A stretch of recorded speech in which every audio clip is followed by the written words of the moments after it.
नमस्कार दोस्तों, मैं हूं मुकेश टंडौतिया।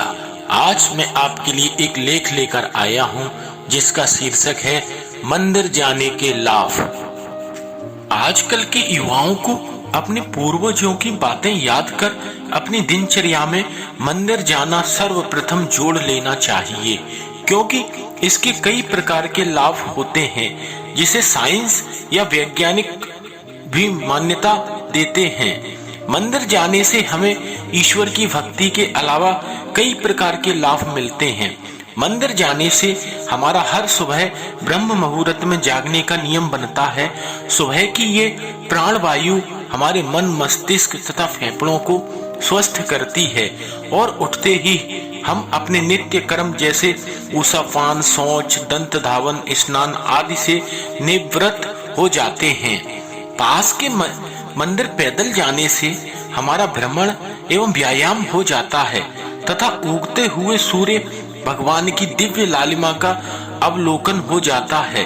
हम मंदिर में भगवान को अर्पित फूलों की खुशबू से हमें स्वास्थ्य लाभ मिलता है और हमारा उत्साह वर्धन होता है। मंदिर के घंटे की 7 सेकंड की टंकार पर हमारा ध्यान केंद्रित होने से हमारा मन सभी सांसारिक विषमताओं से हटकर प्रभु के चरणों में अर्पित हो जाता है।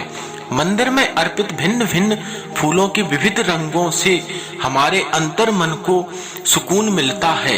मंदिर में कपूर और अगरबत्ती की दिव्य सुगंध से हमारी रोग प्रतिरोधक क्षमता बढ़ती है और नकारात्मकता समाप्त होती है। हाल ही में फैले कोविड वो स्वाइन फ्लू के जैविक संक्रमण से बचने में कपूर की अहम भूमिका की बहुत चर्चा हुई।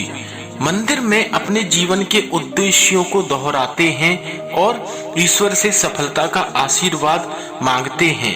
हम अपना लक्ष्य बार बार याद कर उसे पूरा करने की कोशिश करते हैं। सुबह उठते ही हम उस दिन की कार्य सूची का ध्यान करते हैं और मंदिर में वहां उन सभी कार्यों को पूरा करने का कठोर परिश्रम का संकल्प लेते हैं। जब हम मंदिर में आरती और कीर्तन के दौरान ताली बजाते हैं तो हमें इस एक्यूप्रेशर से स्वास्थ्य लाभ मिलता है और आरती में बजाए जाने वाली छोटी घंटी से हमारा पित्त दोष संतुलित होता है। शायद इसी कारण आपने देखा होगा कि गौ माता के गले में घंटी बांधी जाती है, क्योंकि ये सर्वमान्य है। गाय में पित्त ज्यादा होता है। ओम के उच्चारण से हमारा मन शांत व मस्तिष्क एकाग्र होता है तथा चालीसा आदि के पाठ से हमारी वाणी में दिव्यता, मधुरता आती है। शंख का बजाया जाना ही मंदिर में उपस्थित लोगों के लिए आनंददायक व स्वास्थ्यवर्धक होता है। मंदिर में पूजा पाठ के बाद हम जय गंगा माई की, जय नर्मदे, भारत माता की जय, विश्व का कल्याण हो आदि जयकारे लगाते हैं, जिससे हमारे मन में देशभक्ति व विश्व के कल्याण की भावना उत्पन्न होती है। हर मंदिर में आरती के बाद हम गो रक्षा और गो हत्या बंद अन्य जीव जंतुओं की सुरक्षा का संकल्प दोहराते हैं। मंदिर में हम आरती के बाद ज्योति पर जो अपना हाथ घुमाते हैं, जिससे हमें अग्नि स्पर्श से कोशिकाओं को दिव्य उष्णता मिलती है, जिससे हमारे भीतर पल रहे सभी जीवाणु संक्रमण नष्ट होते हैं।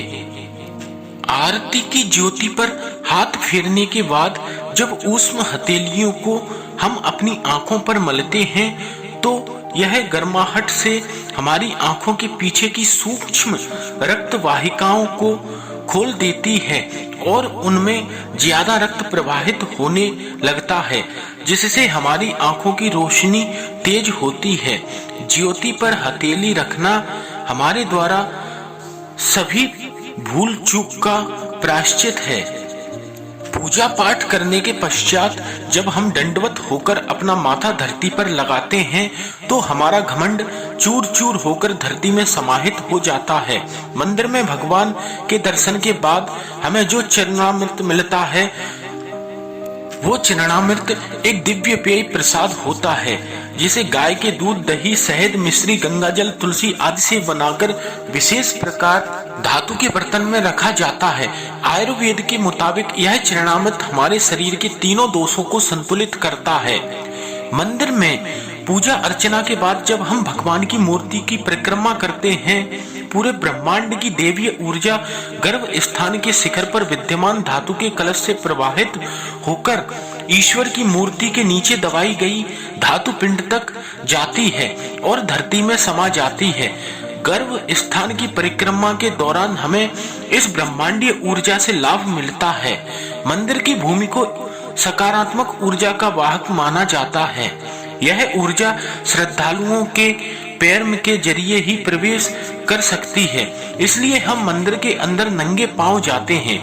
मंदिर से बाहर आते हुए फिर से घंटी बजाकर हम सांसारिक जिम्मेदारियों में वापस आ जाते हैं। मंदिर में सूर्य को जल अर्पित करने से हम उसकी अलौकिक किरणों से ऊर्जावान होते हैं। पीपल, नीम, बरगद को जल अर्पण करने से हमें वहां फैली खास तरह की ऑक्सीजन मिलती है। ये सभी वृक्ष दिव्य हैं जो बहुत अधिक मात्रा में ऑक्सीजन देते हैं, जो हमारे लिए प्राणवायु है। इन वृक्षों के पत्ते इतने संवेदनशील होते हैं कि वे रात्रि में भी चंद्रमा की किरणों से ऑक्सीजन पैदा करते हैं। मंदिर में हम तुलसी, केले के पेड़ को जल देकर तृप्ति अनुभव करते हैं। मंदिर से बाहर आकर हम वहां मौजूद जरूरतमंदों को दान पुण्य करते हैं, जिससे हमारा मन शांत होता है। मंदिर के माध्यम से हम अपनी कमाई का 10वां भाग सामाजिक कार्यों में लगा सकते हैं, जिससे समाज में समरसता, सौहार्द आता है। आजकल शहरों के घरों में गाय पालने का प्रचलन नहीं है। हम मंदिर में गौ ग्रास देकर अपने सनातनी संस्कारों को जारी रख सकते हैं। मंदिर नित्य जाने से हमारे नए धार्मिक लोगों से परिचय होता है। मंदिर जाने से हमारी नकारात्मक ऊर्जा का क्षय होता है तथा सकारात्मक ऊर्जा बढ़ती है तथा समाज में हमारी प्रतिष्ठा बढ़ती है। मंदिर जाने से हमें अपने पंचांग, तीज, त्योहार आदि सांस्कृतिक जानकारियां मिलती हैं। मंदिर में सभी वेद, पुराण, गीता, रामायण, महाभारत आदि शास्त्र मौजूद होते हैं, जिन्हें पढ़कर हम ज्ञान प्राप्त करते हैं तथा अपने जीवन सफल बनाते हैं। हमारे हिंदू समाज के प्रत्येक बुजुर्ग, बच्चे, जवान, माता, बहनों और बच्चियों, प्रत्येक सनातनी, हम सबको हमारे आसपास जो भी मंदिर हो वहां उस मंदिर में प्रतिदिन जाने का दृढ़ संकल्प ले लेना चाहिए। इससे हमारा समाज स्वस्थ, संगठित होगा, हमारी सनातन संस्कृति की रक्षा होगी और हमारा भारत दुनिया को राह दिखाने वाला भारत बनेगा। नमस्कार दोस्तों, तो ये था मेरा लेख। बहुत जल्द एक नई कहानी के साथ मिलूंगा। तब तक मेरा चैनल लाइक करें, सब्सक्राइब करें। धन्यवाद।